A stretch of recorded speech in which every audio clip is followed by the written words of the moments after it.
here we are, season 5, episode 35. I think that's right. I don't know. Why are you yelling? I don't know why. Why do I yell? We're in our own home. There's no sense in this. No. Folks, it's season 5, episode 35. More importantly, this is the final Sunday before the Cocktail Telethon. Yes, that's right. If you haven't been paying attention, in just 1 week, this time in 1 week, I'll be dead. I won't be dead. I'll be dead tired, though. Because at this time, in 1 week, we will be wrapping up the 100th cocktail from the telethon. Shelby, are you ready? She's excited. Not even. She loves it. You love it. She doesn't love it. We're starting Saturday, November 11th, 8 p.m. First cocktail. We go 24 hours, something like this. And then, boom, at Sunday, 8 p.m., we will be finishing the 100th cocktail. And then I pass out. Paul, do you drink all 100 cocktails? No, I would die. But I taste every one of them. I drink a few of them. And yeah, it gets a little crazy by the end. But it's fun. I don't know who it's fun for. Shelby, is it fun for you? No comment. No comment. Folks, here we are, though. Let's get back to the show. Season 5, episode 35. We have a cocktail for you tonight. Of course we do. It's a special cocktail because it's a bit of a soft hint into the show. I'll give you another hint right here. Zoom on in on that. Boom. Paul, is that a dirty martini? Or are you just happy to see me? It's a dirty martini. And I'm happy to see you. Folks, we got another martini for you tonight. Yes, we're giving the hints away. There's a theme here. It's a martini. Anyway, we have Duke's Martini. Duke's Martini? Paul never heard of such a thing. Well, listen and learn, my Blue Monkey fans, because we've got your Blue Monkey Quarantina show tonight. Blue Monkey Quarantina, only business is monkey business. Come on in here. We got other stuff to do. Are we ready for this, Shelby? I know, there's a lot of animals. If you're wondering the slow hesitance here, it's animal night. And, folks, here we go. Blue Monkey Quarantina, only business. Monkey business, let's go.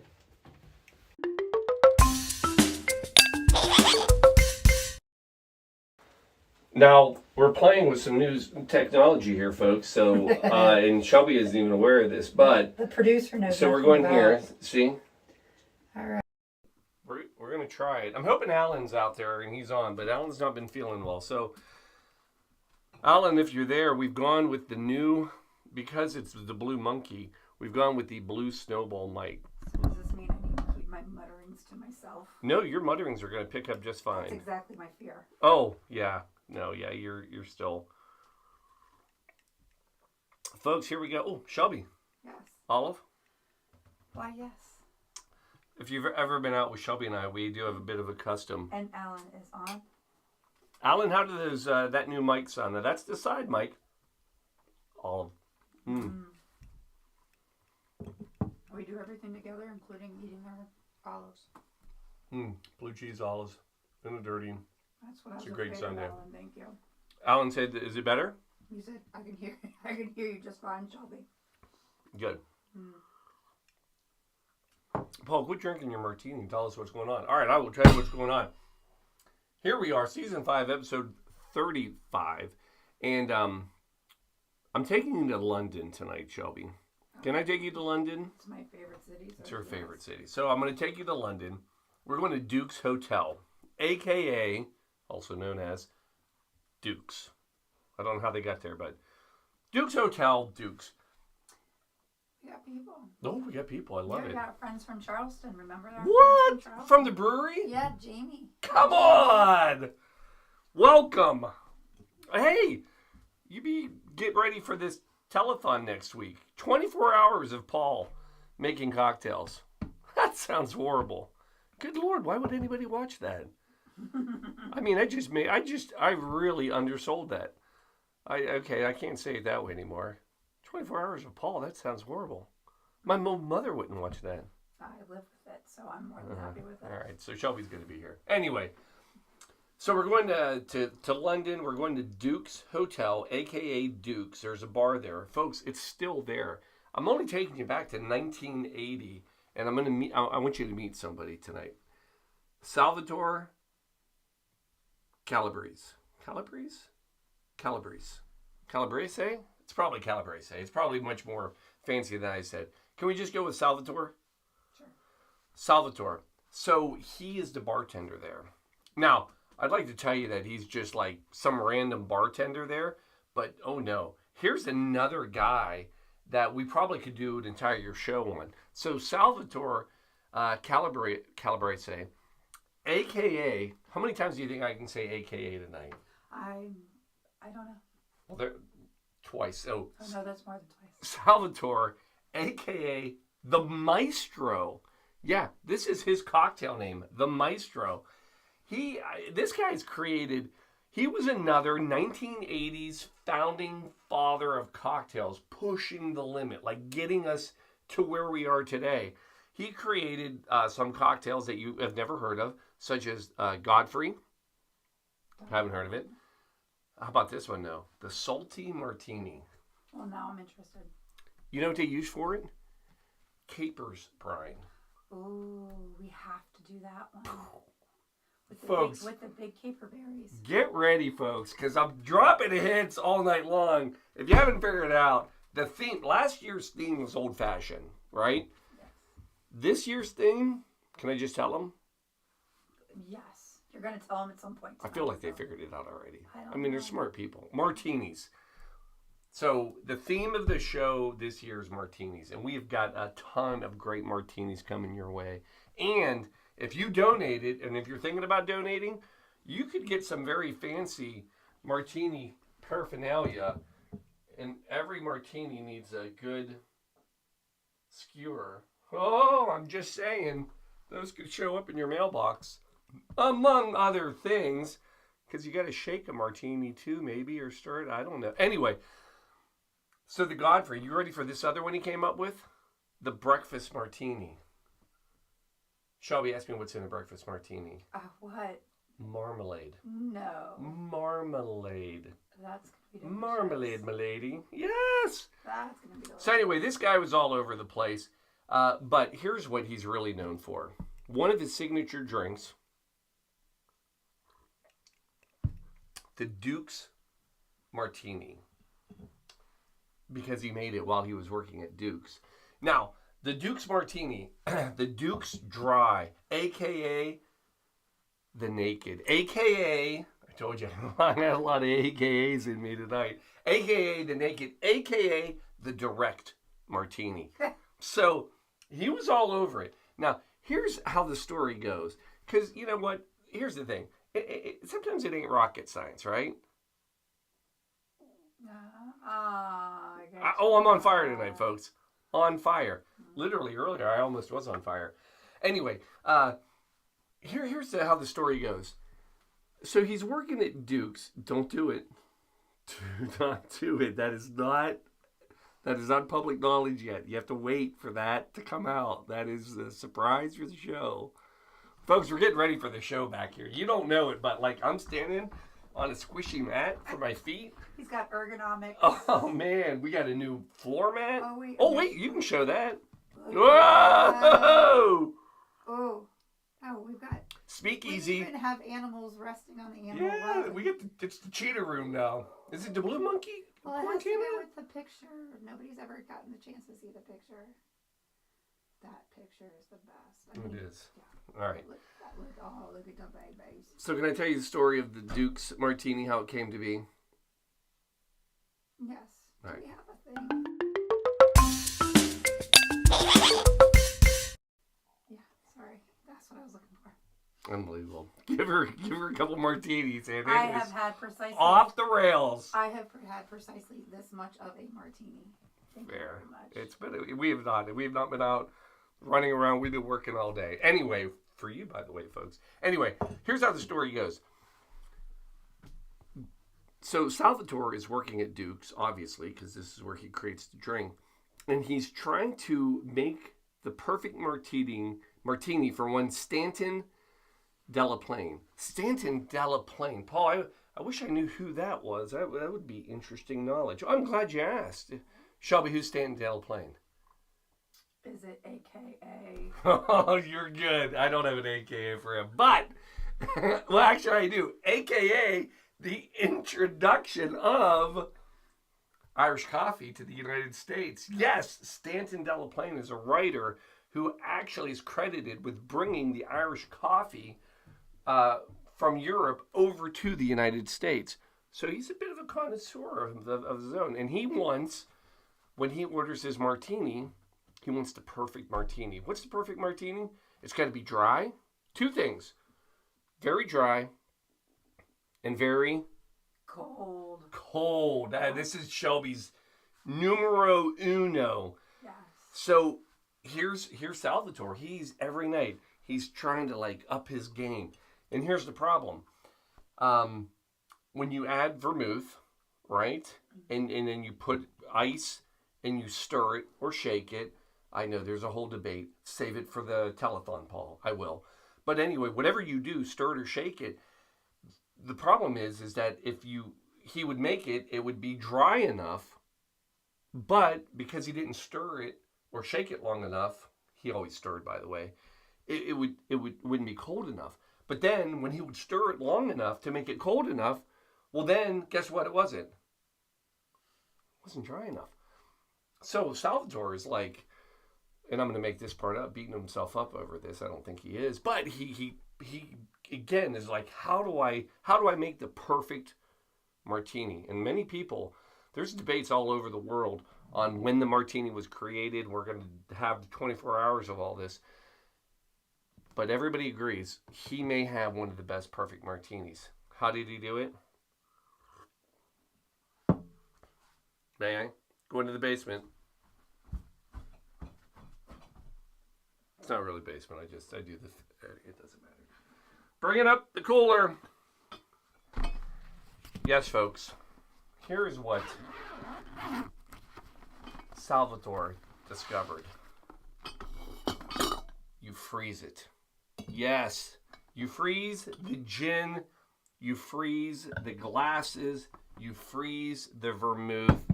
Folks, when you do that, you have ice cold and you don't need the ice. Ah, boom. It's so simple. It was right in front of you the whole time. All right. So how do you make it? Here's how you make it. Step one. Vermouth. About 1/4 of an ounce. I can't believe we actually have an unopened bottle of vermouth in this house. We literally just finished the other vermouth on that. Yeah. So, about 1/4 ounce. Paul, you're not measuring. You don't need to. Trust me, watch. About 1/4 an ounce. I was going to say every time I said AKA we should drink. And then, AKA the rinse. 1/4 ounce. So what you're going to do is all you're doing right now is just basically trying to coat the glass with that vermouth all the way around. So I'm doing it over the other glass, so if it spills, there it is. And then we're going to do it with this one. Whoop, that was sloppy.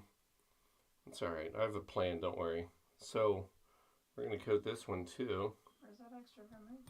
Well, then you dump it in your mouth. I was like, that's a waste of perfectly good vermouth. Yeah. If you've never drank vermouth, by the way, it's actually lovely. It's like it's a fortified wine. It's nice, white, dry. It's delicious. My parents used to drink this, bottles of it. They'd buy a bottle, they'd drink it like wine, put it over ice. Well, I guess that's not like wine, because you don't, anyway. All right, so there it is. You have your glasses. Then you take your frozen ice cold. So this was the trick. Every night he would take his gin, his glasses, and vermouth, put it in the freezer the night before. So when he showed up, who showed up, Paul? When Stanton showed up, he was ready to make it. Then you're going to come in. Here's the fun part. This is a boozy drink, folks. This is the first time we're using the Castle and Key Harvest gin. 4 ounces Oof. of gin. Folks, this is a good night drink. My son, This could be interesting. I heard you. Oh, and I can feel like this little measure is ice cold to the touch. I can see that. Can you see it? Look. Yeah. So this is the beauty, folks. Look. There. See that? Just from Yeah, pouring, just from pouring it. I mean, so that's the trick. Folks, there it is. I've made a cocktail. Like I said, it ain't rocket science. Oh, by the way, I can't wait to know. Castle and Key, shout out to you. We went down there. Dawn and Dawn, we went with you, if you're watching. We got their bourbon, we got their whiskey, we got their vodka. And the rye. And the rye. And the rye. And we just buy everything when we go to these distilleries. And we got their gin. And this is the botanical gin. It was delicious. Finish your drink, Paul. Then you're going to come over. All it is a nice... I'm curious about this one. I forgot I bought that shirt. Right? Where did that shirt go? It's probably You're going to express yourself that lemon. Rub the rim. Drop that in.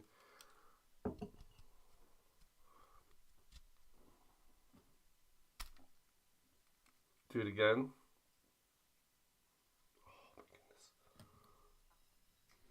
I appreciate you pulling out those pretty antique glasses. You're welcome. Folks, there it is. No, wait, hold on. I have to. Emergency. No. Wait, no, hold on. You got to trust me. Because this is super dry, right? So here's how dry we're going to keep it. Hold on. You're just going to wave it over it. It's a little citrus, so I'm going to go in here. And it's there. Oh, that's it. Because we're going dry. We're going dry. Emergency dry. Emergency. You can be dry. And that's it. So I can feel this already. So the beauty of this is it's supposed to be ice cold. It is ice cold. I can feel it on my hands. The lemon, that citrus pop.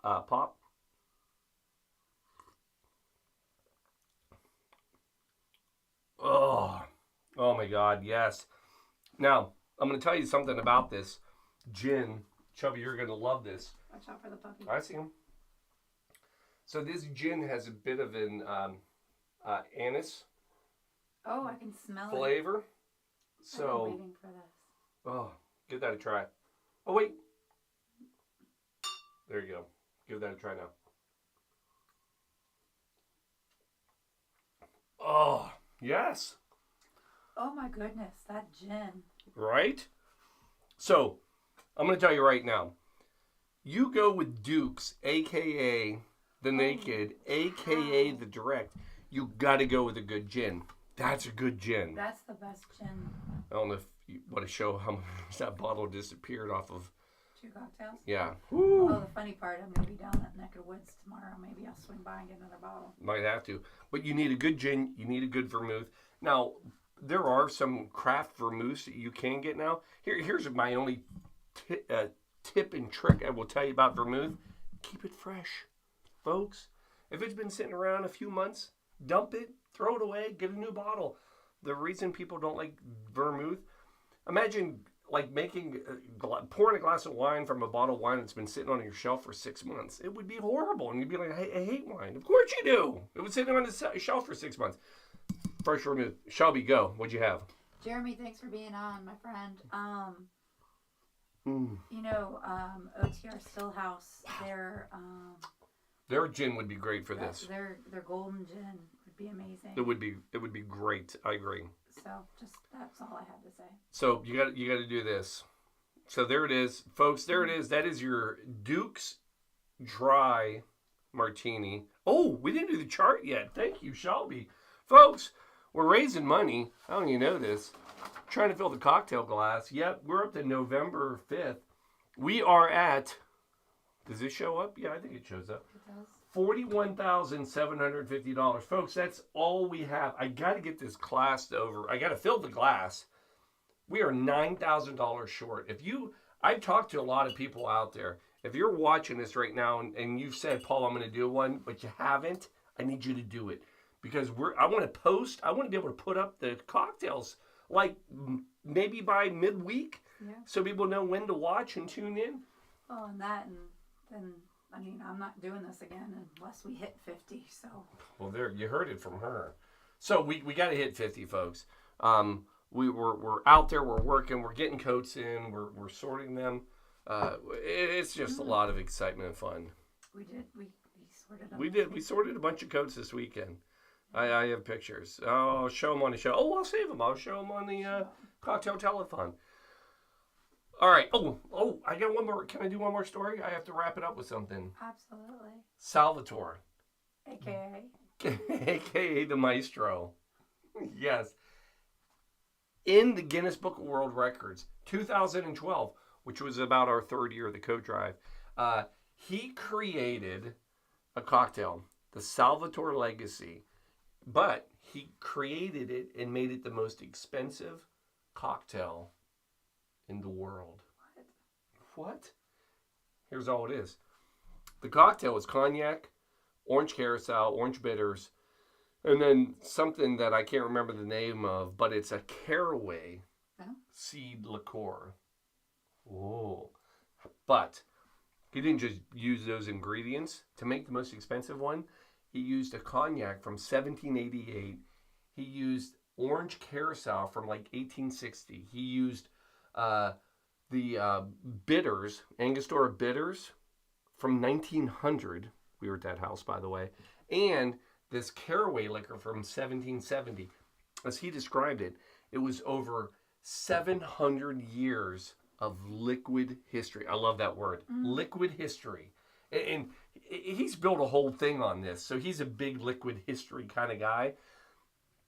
That cocktail in 2012 cost 5,500 pounds. That's about $7,000 to you and me. In today's world, that's $10,000 for one cocktail. Most expensive cocktail. That's insane. That's good. And that's a gin martini. You're not a big gin martini. Well, but you're loving that. That is, in that flavor profile is insane. So much. I actually want to give up this to drink that. Oh, interesting. Well, I'll take the rest of yours. No, that's not going to happen. So much like Salvatore, aka the Maestro, trying to sell the most expensive cocktail. Our cocktails are only $250 per donation. We've got about 15 left, but you can make it the most expensive cocktail in the world and donate more for one cocktail. I never thought about this. Oh my God. I never thought about this.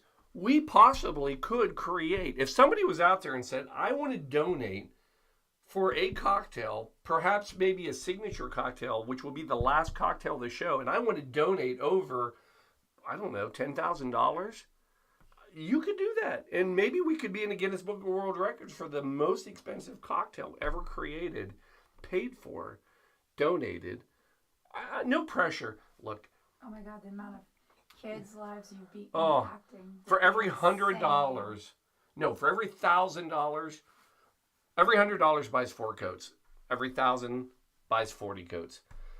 Folks, we need $50,000. We're going for 2,000 coats this year. And can I just, here's the worst part. We already have had to turn down schools. Yeah. I can't do it. I just, the need's big. The need's big and we can't fill it all. I've been blessed. We got to be on the WLW News. Yep. Been blessed again. Had 2 local magazines interview us about the Coat Drive. I mean, we are getting... I had a publisher. Oh, we just had a great friend of ours, Jeremy, publisher. He threw some words out there and put out a post trying to help us. Folks, we need help. For God bless it, for many reasons we need help. I mean, just a lot of... But focus. We need donations. Do it today. You'll feel better. Your heart will feel warm. And then you'll make kids warm with their coats. And then you'll buy a cocktail, and that'll make me warm. It's a lot of warmth. It is a lot of warmth. All right, should we end this? We should. Yeah, it's long. I babbled. No, it's all good, but I'm going to show. All right, show the puppies. Look how sweet these babies are. Okay. All right. Folks, we're out of here. Cheers. We will see you all. By the way, if you're local, come on by. 8 p.m. Saturday, November 11th to 8 p.m. Sunday, November 12th. The Speakeasy is open. You're practicing because now we're at 25 minutes. Oh, are we out? Are we done? We are done. Did you end it? No. Oh, well, cheers. Folks, love you. Cheers. Appreciate your help. We're out.